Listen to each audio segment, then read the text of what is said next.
బాబు జరుగు. జై జై మాతా, జై బీజేపీ.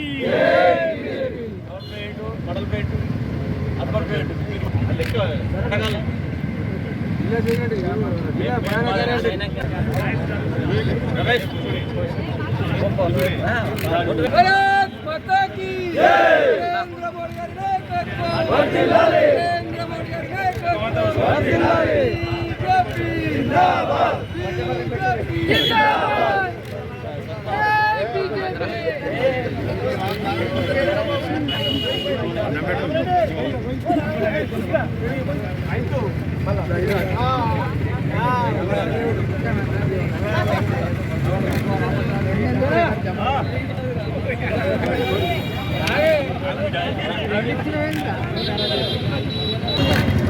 ఇది కదా నిజమైన పండగ.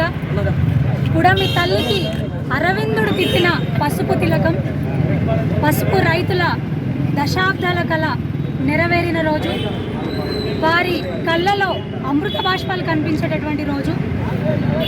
నిన్ననే గౌరవనీయులు ప్రధానమంత్రి వర్యులు నరేంద్ర మోడీ గారి సహకారంతో అరవిందన్న గారి సంవత్సరాల కృషి పసుపోటు డిక్లేర్ అయ్యి దానికి చైర్పర్సన్గా గౌరవనీయులు పెద్దలు పల్లె గంగన్న గారు నియమితులు అవ్వడం జరిగింది.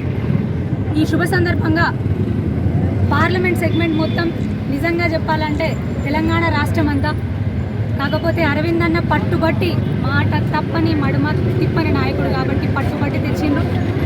గట్టు జాతీయ పసుపోటే మన పార్లమెంట్కి వస్తుందంటే పార్లమెంట్ ప్రజలందరూ, ముఖ్యంగా బీజేపీ సైనికులందరూ, కాషాయ సైనికులందరూ, పసుపు రైతులందరూ అందరితో కలిసి సంబరాలు చేసుకోవడం జరుగుతూ ఉంది. ఈ శుభవేళ ఈరోజు నిజామాబాద్ పార్లమెంట్ పరిధిలో పసుపు బోర్డు ప్రారంభోత్సవం సందర్భంగా ఈరోజు మన జగిత్యాల పట్టణంలోని మన నరేంద్ర మోడీ గారికి అలాగే మన ధర్మపురి అరవిందన్న గారికి పాలాభిషేకం చేయడం జరిగింది. అరవిందన్న మాట అంటే మడమదింపని వ్యక్తిలా ఈ మన నిజామాబాద్ పార్లమెంటుకు ఈ పసుపోటు తేవడం చాలా గర్వకారణం. అలాగే మన జాతీయ అధ్యక్షుడు పల్లె గారికి కూడా ధన్యవాదాలు తెలుపుతూ ముగిస్తున్నాం. పసుపు రైతుల 2 దశాబ్దాల కళ సాకారమైన వేళ ఈరోజు. గత ఎన్నికల ముందు హామీ ఇచ్చినటువంటి హామీ పసుపు బోర్డు ఏర్పాటు చేస్తామని చెప్పినటువంటి అరవిందన్న గారు పట్టుదలతో ప్రధానమంత్రి గారిని ఒప్పించి ఈరోజు నిజామాబాద్ కేంద్ర కార్యాలయం ప్రారంభోత్సవం పీయూష్ గోయల్ గారు వర్చువల్గా ఈరోజు ప్రారంభిస్తున్నారు. దానికి గాను ఈరోజు ప్రధానమంత్రి గారికి, పీయూష్ గోయల్ గారికి మరియు మన పార్లమెంట్ సభ్యులు అరవిందన్న గారికి ఈరోజు అభినందనలు, వారికి ధన్యవాదాలు తెలియజేస్తూ ఉన్నాం. అదేవిధంగా పసుపు బోర్డు జాతీయ అధ్యక్షుడు పల్లె గంగారెడ్డి శుభాకాంక్షలు తెలియజేస్తూ ఉన్నాం.